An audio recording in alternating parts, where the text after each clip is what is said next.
Le damos la bienvenida a un nuevo capítulo del ciclo Tour Guiado Virtual Cementerio San Jerónimo. En el capítulo de hoy conoceremos la historia de Mariano Fragueiro, Enrique Marquesini, Tránsito Cáceres de Allende y una historia muy particular, la de Rosario Argüello. Además, los ritos funerarios.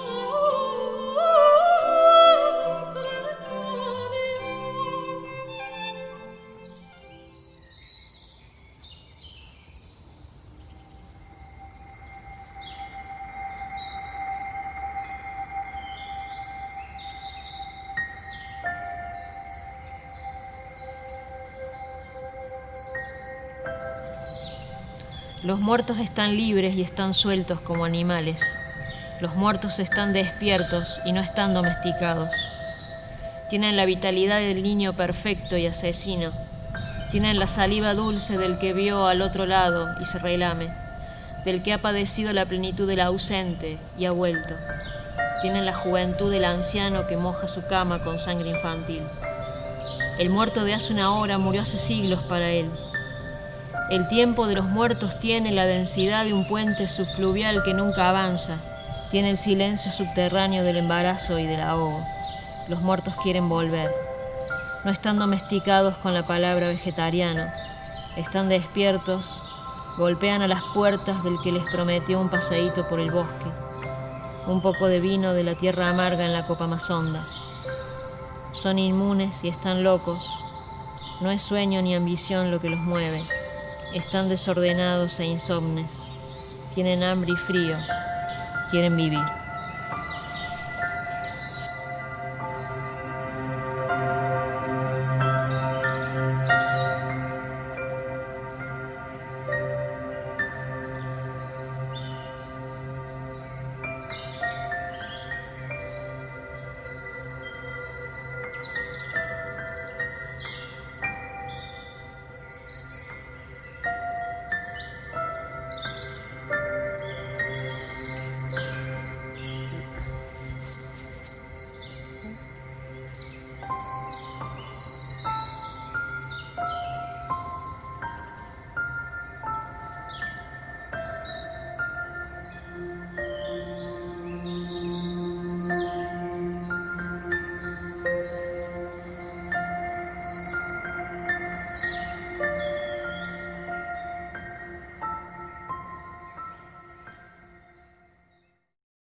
En esta oportunidad, nuestro relato no será sobre gobernadores, políticos, científicos ni deportistas.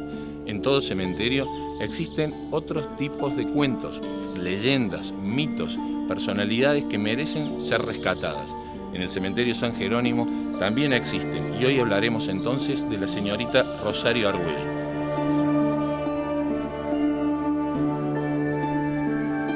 La leyenda popular tiene características propias. Lo más común es que los mismos narradores la pueden identificar y que no sea confundida con el cuento ni con la anécdota. Su condición general la relaciona con la realidad y con la fantasía. No es un relato que se asocie con la complejidad. Su motivo está unido a elementos que lo embellecen. En la leyenda popular se explican las características del ambiente, el porqué del contexto, el origen de los nombres de sus personajes y las causas y condiciones que dan forma a la historia propiamente dicha.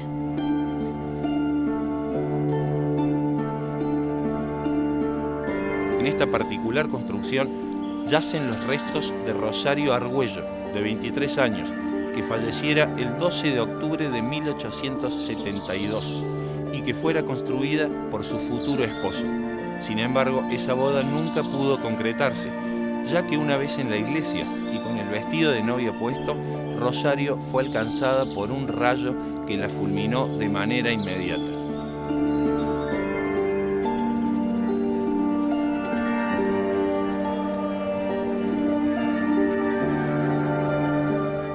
Fue construida en duro mármol para que sea más duradera que el cariño que le profesara un corazón mortal como el de su futuro esposo.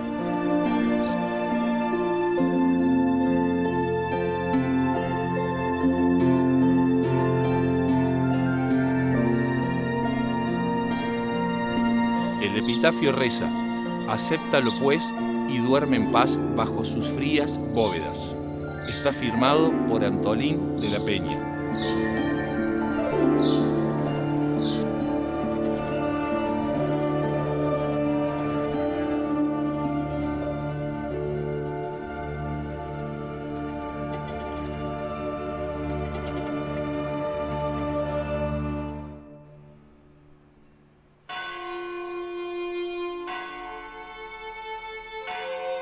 En pleno corazón de Alberdi podemos encontrar la central de policía,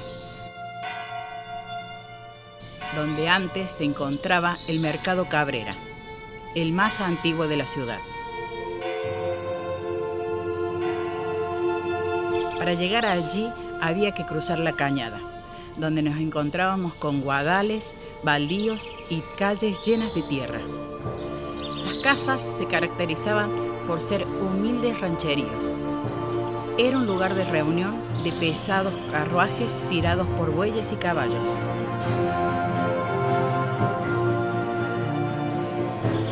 Esta manzana pertenecía al abuelo de los Juárez, don Pepe Selman, que tenía las tierras desde Capilla de Santa Ana hasta el río.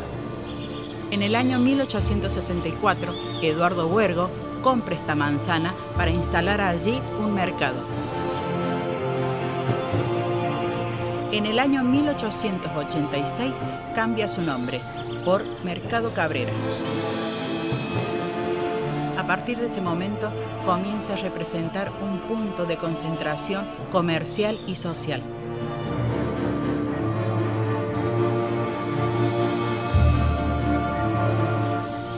En los próximos 25 años, el Mercado Cabrera se transformará en un lugar obligado para vecinos, transeúntes y grandes comerciales, donde podíamos encontrar frutas y verduras y carnes que eran ofrecidos en los puestos de esta manzana de Alberdi.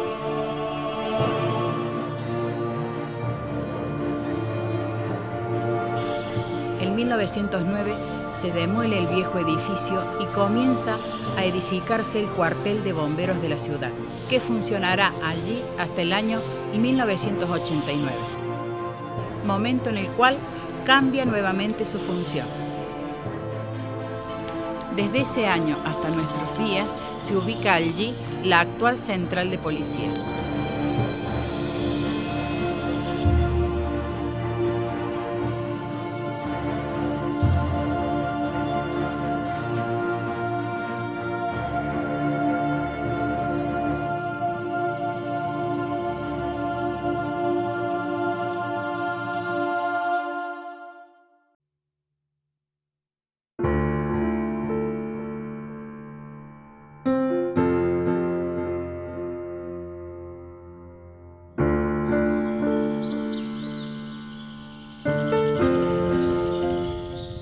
Mariano Antonio Fragueiro nació en la ciudad de Córdoba el 20 de junio de 1795.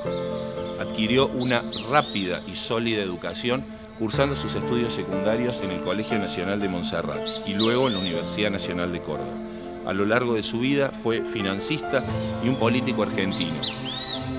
Hijo de un comerciante español, fue muy amigo del Deán Funes y su matrimonio fue producto de una gran amistad con el acaudalado Martín de Álzaga y su hija.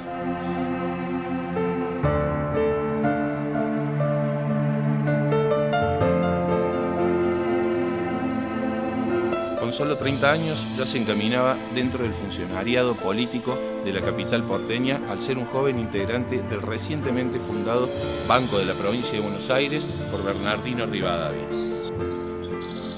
Cuando el general Paz sorpresivamente es detenido, Mariano Fragueiro, quien era su representante en Buenos Aires, debe pagar por su libertad para luego huir al exilio. Fue también un hombre de negocios y dominó la teoría económica. Su máxima obra en este sentido quedó plasmada en el libro Organización del Crédito, en donde plantea un socialismo utópico. Fue el primer pensador argentino en analizar y describir lo que hoy llamaríamos macro y microeconomía. En nuestra ciudad podemos ser testigos de distintos homenajes realizados a Mariano Fragueiro.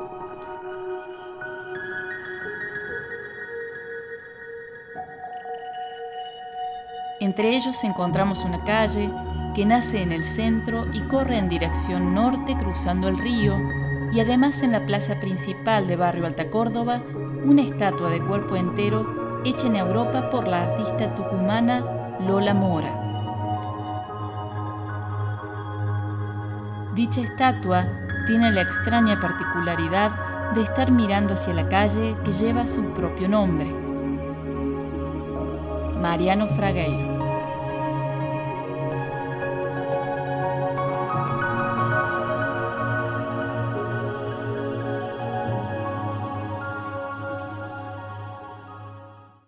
En su regreso al país y luego del exilio, el general Urquiza lo convoca y lo nombra ministro de Hacienda de la Confederación. Le pide que por favor organice un plan de salvataje económico ante la profunda crisis que era generada por la presión aduanera que ejercía Buenos Aires sobre el resto del territorio nacional.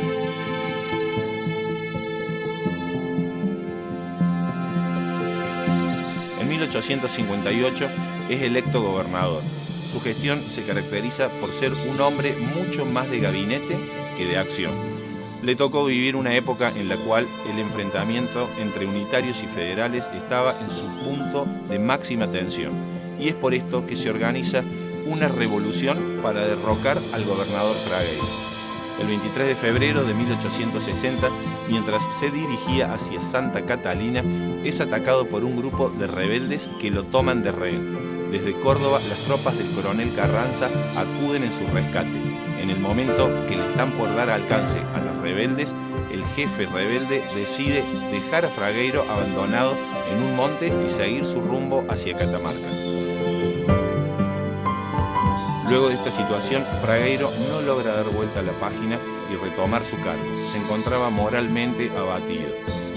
Delega su cargo durante varios meses, hasta que finalmente renuncia en julio de 1860. Viaja a Buenos Aires y apoya a Bartolomé Mitre para imponer su candidatura a presidente, y además es senador nacional. Finalmente puede gozar de la tranquilidad y del retiro. Fallece en Córdoba en julio de 1872 a los 77 años y descansa aquí en el cementerio San Jerónimo.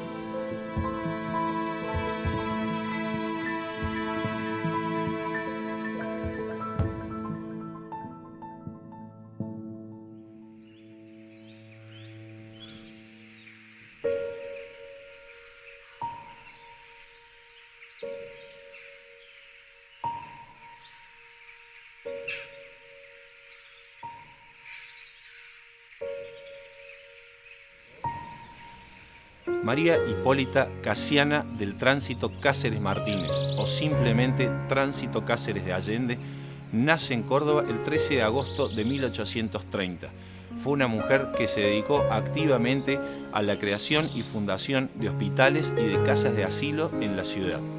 Hija de Josefa Vélez Arfiel y de Bernardo Cáceres, se casa en 1853 con Rosso Allende y la pareja tiene 11 hijos.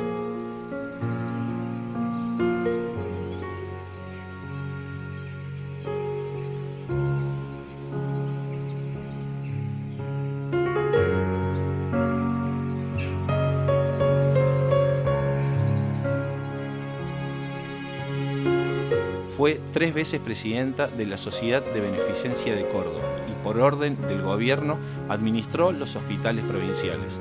En ese rol tuvo una activa participación y además concretó la fundación de diversas instituciones, como el Hospital de Niños, la Casa de Aislamiento, el Hospital de Alienados y el Asilo de Ancianos y Mendigos.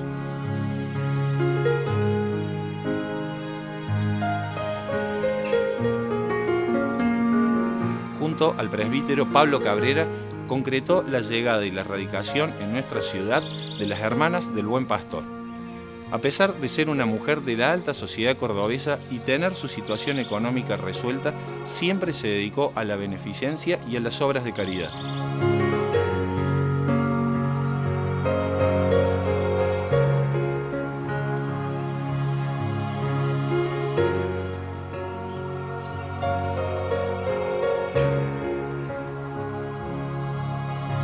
En el año 1904 gestiona el préstamo de una mansión en Barrio General Paz, donde en la actualidad funcionan las escuelas pías, para fundar allí un colegio bajo la orden de los padres escolapios.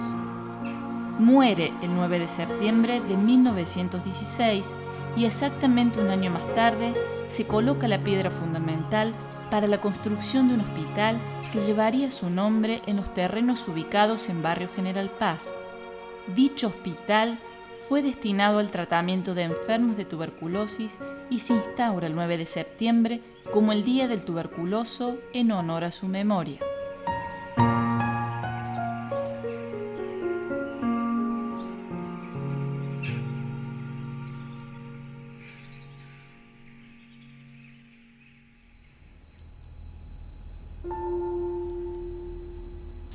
Enrique Marchesini nace en la localidad de Cosquín el 8 de diciembre de 1906.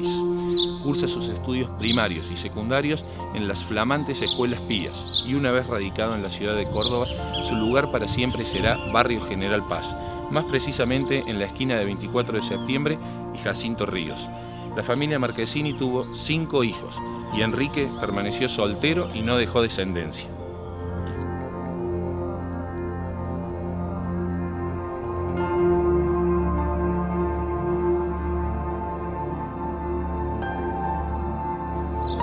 En 1929 sufre un accidente automovilístico viajando hacia Altagracia acompañado por su padre y sus hermanos.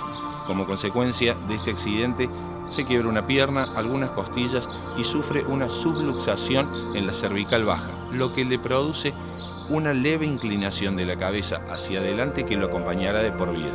Desde este momento su vida cambia diametralmente. Se dedicará a la clarividencia. Su actividad es la psicometría.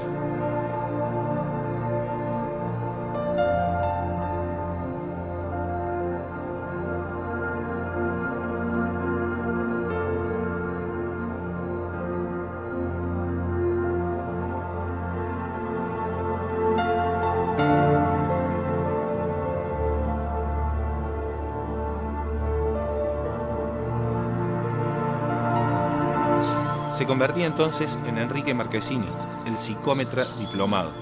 Este personaje cordobés, durante más de 40 años, colaboró con los médicos.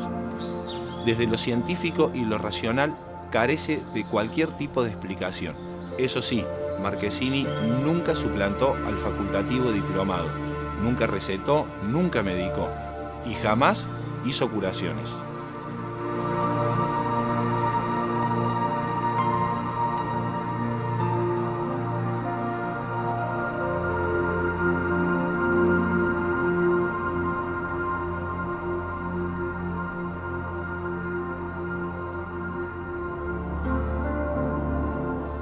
Marchesini muchas veces diagnosticaba a distancia, es decir, sin la presencia física de la persona.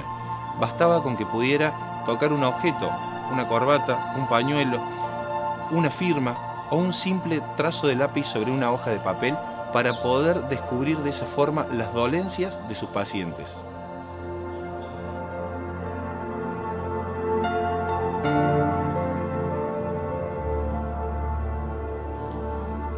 En una oportunidad lo visitaron en su oficina 3 hombres, diciendo ser pacientes y solicitar sus servicios. Marchesini de inmediato notó que se trataba de un engaño. Los hombres negaron esa situación. Uno de ellos era el presidente del Consejo de Higiene y el objetivo de su visita era clausurar el local o llevar a Marchesini preso hacia la cárcel. Uno de los hombres llevaba en el bolsillo interno de su saco una carta de su esposa que aún no había leído. Marchesini lo desafió y le dijo que él podría leer esa carta y decirle exactamente lo que allí estaba escrito. La respuesta de estos hombres fue: «Señor, si usted hace eso, le otorgo aquí mismo el certificado oficial para que nadie más pueda molestarlo». Marchesini tomó la carta entre sus manos y sin abrir el sobre le dijo exactamente, con punto y coma y de manera detallada, lo que la esposa había escrito en esa hoja de papel.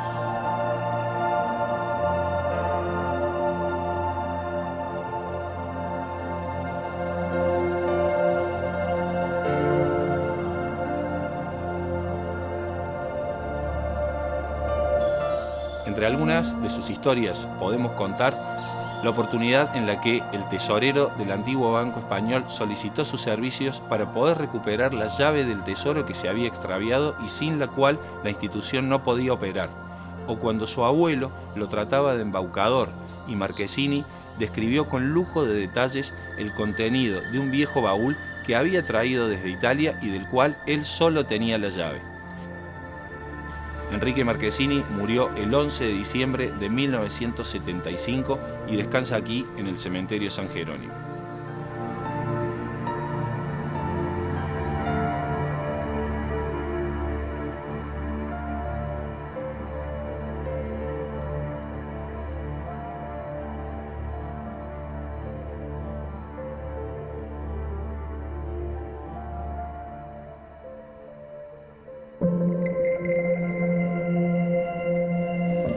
Como en cada capítulo, los invitamos a conocer sobre ritos funerarios.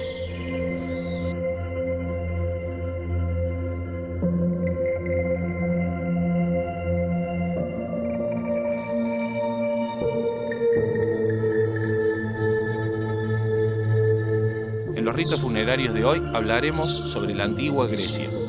Allí hay estudios que demuestran que la muerte era mucho más compleja que un simple enterramiento o la cremación de un cuerpo. Se llevaban a cabo una serie de ritos que ayudaban al alma muerta en su tránsito del mundo de los vivos al mundo de los muertos. Del éxito o del fracaso de este ritual dependía que el alma no vagara en una angustia eterna.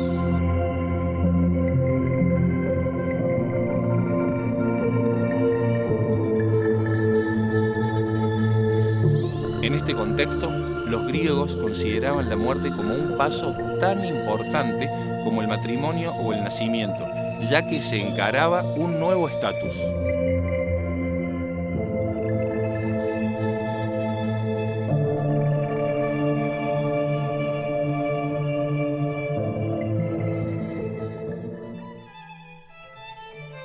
Les agradecemos por habernos acompañado y los invitamos a seguirnos por nuestras redes sociales.